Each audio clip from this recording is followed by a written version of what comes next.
क्या आपको गणित से डर लगता है?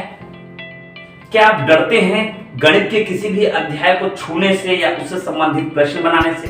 क्या कभी आपके साथ ऐसा हुआ है कि आप परीक्षा हॉल में बैठे हों और गणित का कोई भी क्वेश्चन थोड़ा सा भी आपको हार्ड लगे, आप उसे छोड़ देते हैं?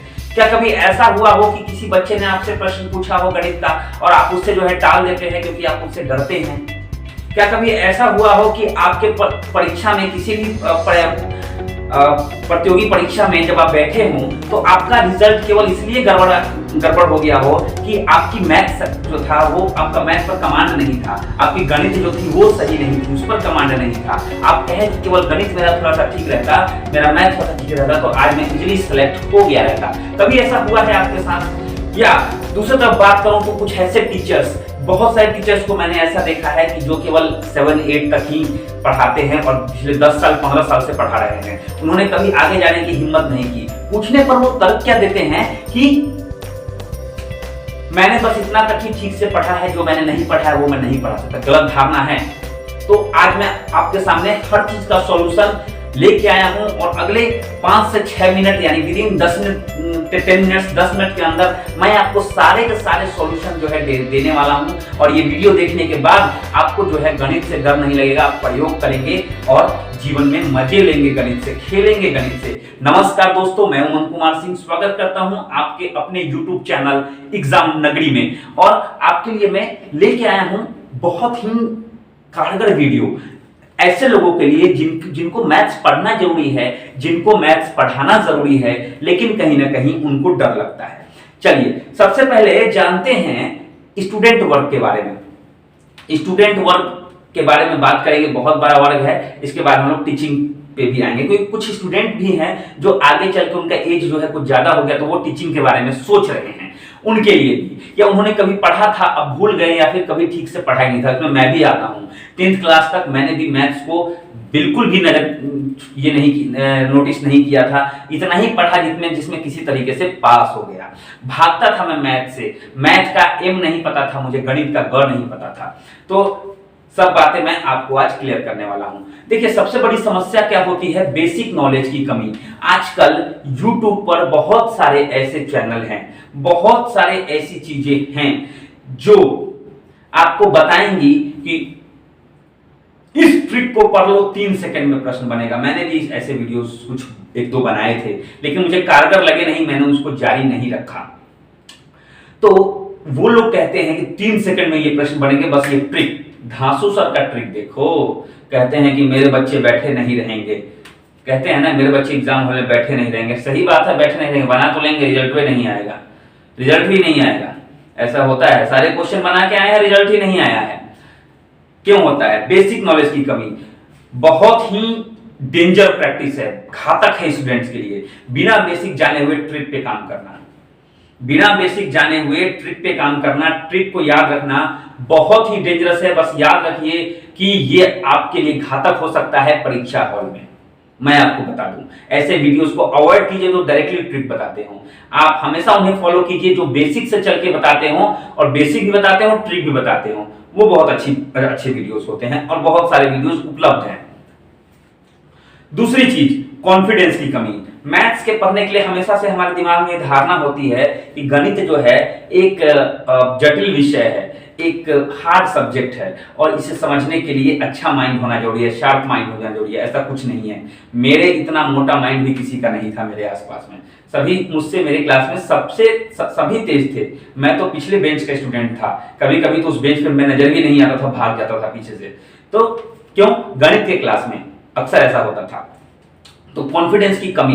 देखिए कॉन्फिडेंस की कमी भले ही आपने पहले नहीं पढ़ा हो, लेकिन समय है और गणित को बहुत जल्दी रिकवर किया जा सकता है। ये आपके निर्भर करता है कि कौन से समय में आप सीख रहे हैं।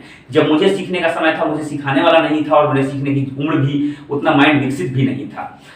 तो आप समय के साथ तेजी से सीखते हैं तो कॉन्फिडेंस की कमी भी होती है। तीसरा होता है मार्गदर्शन की कमी। मार्गदर्शन की कमी यानी कि कोई आपको सही से बताने वाला नहीं होता है कि कैसे पढ़ना है, किस तरीके से पढ़ना है। टीचर को आप जाके पूछते हैं, टीचर कहता है धड़ाक से उसका बना के आप सामने रख देंगे, लो ऐसे ही सारा बना लो। भैया लघुत्तम समापवर्तक, महत्तम समापवर्तक, जोड़ घटाव गुणा भाग, यहां तक ठीक है। इसके बाद चलता है दिमाग। ये नहीं है कि एक क्वेश्चन बना दिया ऐसा ही बना लो, सारा क्वेश्चन इसी पर बन जाएगा, ऐसा नहीं होता है। सही मार्गदर्शक होना चाहिए, सही शिक्षक होना चाहिए आपको बताने वाला। 3 चीजें ये बहुत इंपॉर्टेंट है स्टूडेंट्स के लिए। चलिए मैं बताता हूं कैसे आप जो है बेसिक से पढ़ेंगे और कहां से पढ़ेंगे। अगले 5 मिनट के वीडियो में, यहां से 5 मिनट के वीडियो में आप सभी चीज जो है आप सीखेंगे और अब आगे दूसरे को सिखाएंगे, और वीडियो देखने के बाद, पूरा देखने के बाद आपका कॉन्फिडेंस लेवल 7वें आसमान पे होगा। और आपने अगर जैसे मैंने कहा थोड़ी सी मेहनत कर दी ना दोस्त, थोड़ी सी मेहनत कर दी ना, एकदम मतलब तोड़ के रख दोगे मैथ्स को। मैंने भी किया है, मैं आपको बता दूं मैथ्स में सबसे कमजोर स्टूडेंट मैं था, मुझे कुछ भी नहीं पता था, फिर भी मैंने एफिलिएटेड स्कूल में, 2-3 एफिलिएटेड स्कूल में बहुत ही सफलतापूर्वक कई साल गुजारे, एज ए टीचर काम किया, कई कोचिंग में पढ़ाया, अपने गांव के कोचिंग में भी पढ़ाया, अपना पर्सनल कोचिंग भी पढ़ाया, ट्यूशन भी दिए, मतलब क्या कैसे मैं आपको बताता हूं। मान लीजिए कि मैथ्स आपका वीक है, आप पढ़ना चाहते हैं, तो सबसे पहले आपको बेसिक जानना जरूरी होता है। मैथ्स में गिने चुने तो चैप्टर हैं, 10-12 चैप्टर इंपॉर्टेंट है जो हमेशा आते रहते हैं, हमेशा जो है एग्जाम का पार्ट बनते रहते हैं।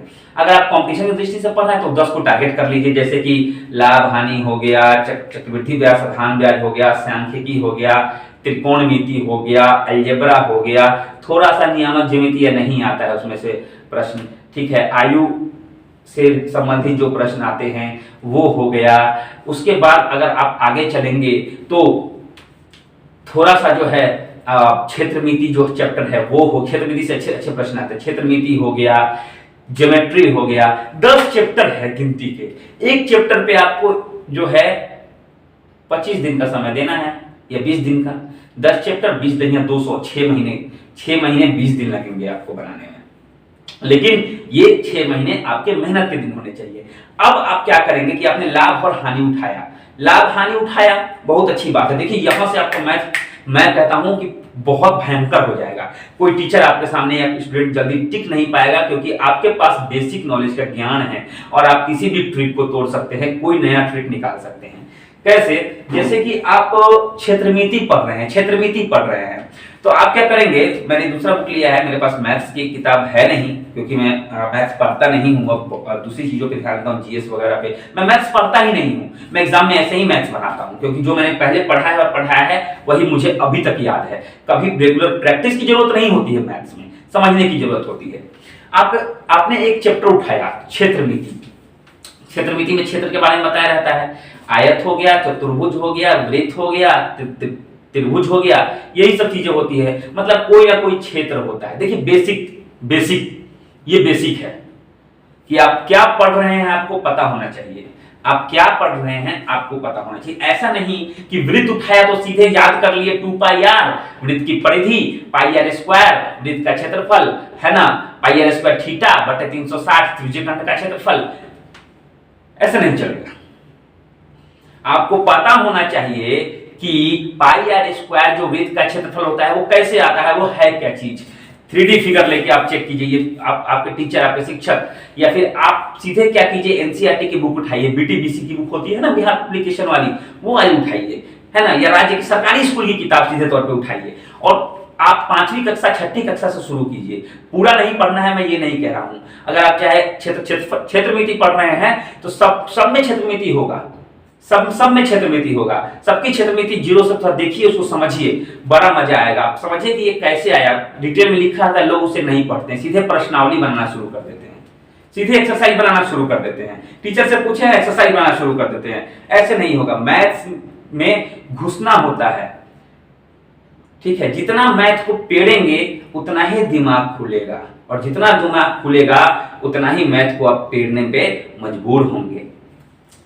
तो ये एक बहुत ही इंपॉर्टेंट चीज है, बेसिक्स का ज्ञान 0 से शुरू कीजिए और अच्छे से उसको समझिए, पहले समझिए, बाकी तो आप फॉर्मूला फिर पकड़िए लेंगे। आप समझिए कि ये πr² जो होता है वो कहां से आता है, 2πr क्या चीज होती है, वृत्त की परिधि बराबर 2πr, वृत्त की परिधि बराबर 2πr नहीं, ऐसे नहीं। वृत्त की परिधि चीज क्या है, तो ये गोल जो घेरा है ये पूरी लंबाई वृत्त की परिधि है। कभी कभी क्वेश्चन पूछ देगा कि एक तार 8 मीटर लंबा है, उसको गोल करके जो है वृत्त बना दिया गया, उसका क्षेत्रफल निकालिए, तो क्या होगा, हम जो गोल जो घेरा गया वही उसका क्या है, ऐसे करके गोल घेरा और वही ना तार का लंबाई था, तो परिधि हो गया, तो 2 पाई आर का वैल्यू पता चल गया, तो इससे हमको आर पता चल जाएगा, त्रिज्या पता चल जाएगा, हम पूरा निकाल लेंगे। जीरो से पढ़िए, जीरो से एक चैप्टर पे आप काम करके देखिए, थोड़ा सा समय लेके और देखिए जादू जादू कैसे मजे में जो है जादू से आपका मैथ बनेगा। क्या करना है, 100 सुनार की 1 लुहार की, 100 बार समय देना है। एक बार ऐसा दिमाग आपका जगेगा कि मैथ्स आपके लिए खेल हो जाएगा, गुड्डे गुड़ियों का खेल। कोई एग्जाम में नहीं फंसेगा। मुझे कोई ट्रिक नहीं याद है, कोई ट्रिक मुझे नहीं याद है, कुछ नहीं आता है मुझे। मैथ्स में प्रश्न नहीं छूटते। सीजीएल में बिना पढ़े हुए मैं 34 क्वेश्चन मारता था समय के अंदर, 50 में सही क्वेश्चन, उसके बाद समय खत्म हो जाता था। समय रहता तो बाकी के 16 भी मार देता। मेरी इंग्लिश कमजोर थी क्योंकि मैं बिहार से हूं, इसलिए इंग्लिश में मारा जाता था। पढ़ने की कोशिश नहीं की, मुझे कोई मार्गदर्शक नहीं मिला और अभी तक नहीं मिला, खत्म हो गई ये चीज। तो देखिए यही है गणित। आपको बेसिक पता है तो किसी भी कंपटीशन में आप ट्रिक से पहले, ट्रिक जब तक कोई सोचेगा तब तक आप बना के बैठ चुके होंगे और 1% 0.5% भी चांस नहीं होगा आपके क्वेश्चन का आंसर गलत होने का। 100% चांस होगा वो सही ही होगा और बिल्कुल सही होगा। जैसे कि ये आयत, ये मान लीजिए ऐसे देखेंगे तो ये आयत है, ये किताब जो है ये आयत है ना। ये ऐसे लीजिएगा, जब भी छोटा चीज होता है तो उसको चौड़ाई बोलते हैं। लंबा लंबाई, लंबा लंबाई, जो लंबा है वो लंबाई हो गया, तो लंबाई या चौड़ाई। तब आप लोग याद कर लेंगे वृत्त का आयत का परिमाप 2 इंटू L प्लस बी, लंबाई प्लस चौड़ाई। लेकिन कहां से आती है, तो आपको जानना होगा कि इसकी परिधि ही इसकी जो है इसका परिमाप है, पूरा परिमाप। परि मतलब चारों ओर का और माप मतलब माप, पूरे चारों ओर का माप, सबको जोड़ देना है। 2 लंबाई है और 2 चौड़ाई है। 3D फिगर से समझने की कोशिश कीजिए। ऐसे देखिएगा तो ये घनाभ हो जाएगा, ये घनाभ हो जाएगा। ये आप आ जाएंगे आयतन एवं पृष्ठ क्षेत्रफल में, ये घनाभ हो गया। घनाभ में कितने किनारे होते हैं कभी पूछ देता है, तो गिन लीजिए। 3D फिगर आपके पास है, एक बार गिन लेंगे, दोबारा जरूरत नहीं पड़ेगी आपको याद रखने की। 1 2 3 4 तो ऊपरे हो गया, फिर 5 6, फिर इधर भी है 7, इधर है 8 किनारा हो गया, फिर 4 इधर हो गया, है ना। तो कितने मजे से जो है आप इसको जो है 12 किनारे ऐसे करके लिख सकते हैं। कितना मजा आता है जब आप जीरो से पढ़ते हैं। तो कभी भी आप जीरो से पढ़िए और तब उस पर काम शुरू कीजिए। क्या मैंने बताया, क्या बताया कि एक ही चैप्टर को आप उठाइए, पहले 10 ही तो चैप्टर है, 10 को इंपॉर्टेंट चैप्टर पढ़िए, कोई एग्जाम में नहीं छूटेगा प्रश्न। चैप्टर आप जैसे आप त्रिकोणमिति पढ़ रहे हैं तो त्रिकोणमिति में sin square theta plus cos square theta equal to 1 होता है, आप जानते हैं। लेकिन कैसे होता है ये आपको जानना है, तो आप जो है जहां से त्रिकोणमिति शुरू होती है, 9th क्लास से त्रिकोणमिति शुरू होती है। आप 9th क्लास की बुक जो है सरकारी स्कूल की जो किताब होती है उसको उठा के और शुरू से उसका एक्सप्लेनेशन पढ़िए, कहां से ये आता है। त्रिभुज पढ़ रहे हैं, त्रिभुज के तीनों कोणों का योग 180 डिग्री होता है। कैसे होता है, क्यों होता है, कहां सिद्ध करके दिखाया गया है, एक बार देख लेंगे, दोबारा जरूरत नहीं पड़ेगी। और आजकल तो क्वेश्चन भी आता है, सिद्ध करके दिखाइए कि त्रिभुज के तीनों कोणों का योग 180 डिग्री होता है। कितना आसान है। तो आप एक बार प्रयोग कीजिए, मेरी बात मानिए, ट्रिक पे ज्यादा ध्यान मत दीजिए, एग्जाम में जल्दी सफल नहीं हो पाएंगे। जो ट्रिक एग्जैक्टली लड़ गया, जो आप पढ़े हैं तो ठीक है, थोड़ा सा भी अगर हुआ आप बना तो लेंगे, लेकिन आपका आंसर नहीं आएगा, मेरी गारंटी है। इसलिए ट्रिक पे ध्यान ना दें। चलिए टीचर्स के लिए कुछ सोचते हैं। टीचर्स, अब टीचर कहते हैं हम तो 7वें तक पढ़े हैं मैथ, कहां से आगे पढ़ाएंगे, जहां तक पढ़े हैं वहीं तक पढ़ाएंगे, क्यों हम विद्यार्थी को धोखा देंगे। ऐसे ऐसे लोग बोलते हैं, मैंने सुना है टीचर के मुंह से। भाई साहब 10th करने में लगते हैं 10 साल, आप पढ़ा रहे हैं 15 साल से, और 7वीं तक आप ऑलरेडी पढ़े हुए हैं। तो 3 गुना पढ़ना था यार, 1 घंटा पढ़ लेते डेली, 10th तक के टीचर तो बन जाते, बड़े लेवल के टीचर तो बन जाते। और मैं गारंटी दे रहा हूं कितने भी बड़े, मैंने कभी कभी तो मुझे लगता था कि सीबीएसई के लड़कों को पढ़ाता था, 70 80 लोग जब स्कूल में बैठे रहते क्लास में तो घुसने क्लास शांत रहती थी। क्यों? क्योंकि मेरे पढ़ाने में दम था, जो मैं पढ़ाता था बच्चों को समझ में आता था, इसलिए वो मेरी इज्जत करते थे। तो जब आपका कॉन्फिडेंस रहेगा, आपका नॉलेज रहेगी, आप अच्छा पढ़ाएंगे तो बच्चा कितना भी बदमाश हो वो आपकी इज्जत करेगा और जरूर करेगा। तो जो भी टीचर या शिक्षक जो 6ठी 7वीं 8वीं तक पढ़ाते हैं, वो क्या करे कि एक बुक आती है टीच योरसेल्फ। मुझे एक बार प्रॉब्लम हुई थी, मैंने उसका सहारा ले लिया था। कोई बुराई नहीं है, ज्ञान कहीं से लीजिए। लॉकडाउन में किसी का पढ़ने नहीं जा सकते, बदनामी भी होगी, किसी कोचिंग में जाकर 10th कोचिंग में जाकर पढ़ेंगे, लोग कहेंगे फलना सर भी आके पढ़ते हैं। आपको लग रहा हो कि मेरी बदनामी होगी तो आप प्राइवेट ट्यूशन लीजिए, उससे भी बदनामी होगी तो टीच योर सेल्फ का एक बुक आता है, teach your self 9th 10th का आता है, उसको ले लीजिए और फिर उस पर थोड़ा वर्क कीजिए। एक तरफ बुक रखिए, एक तरफ टीच योर सेल्फ रखिए, बनाने की कोशिश कीजिए, नहीं बन रहा है उसको पढ़ के और टीच योर सेल्फ में उसका सोल्यूशन देके देखिए कैसे बनाया है, क्या चीज कैसे किया है। आप उसको अच्छे से पढ़िए, समय नहीं लगेगा, आपको सीखने में समय नहीं लगेगा, स्टूडेंट को सीखने में समय लग सकता है, आपको नहीं लगेगा, और जल्दी ही आप एक अच्छे मुकाम पे होंगे, अच्छी सैलरी होगी और अच्छा एक्सपीरियंस अनुभव होगा। तो दोस्तों आशा करता हूं कि आपको समझ में आया होगा। अब आपको गणित से डर नहीं लगेगा, गणित को समझना है, गणित से प्यार करना है, तभी वो आपको प्यार करेगा, भागना नहीं है गणित से। बहुत ही मजेदार विषय है और बहुत एंजॉय लेके पढ़िए, समझ जाएगा तो मजा आएगा, गणित को पढ़ने में मजा आएगा। तो आशा करता हूं कि आपको ये मेरी वीडियो जो बहुत अच्छी लगी होगी, और आप जो है प्लीज अगर आपको अच्छी लगी हो तो इसे लाइक जरूर करें, इससे मेरा हौसला बढ़ता है और ऐसे ऐसे वीडियो मैं लाते रहूंगा। आप चैनल को सब्सक्राइब करके रखिए, बहुत सारी चीजें मैं लाते रहूंगा आपके लिए। तब तक के लिए मिलते हैं फिर, जय हिंद दोस्तों, थैंक यू वेरी मच।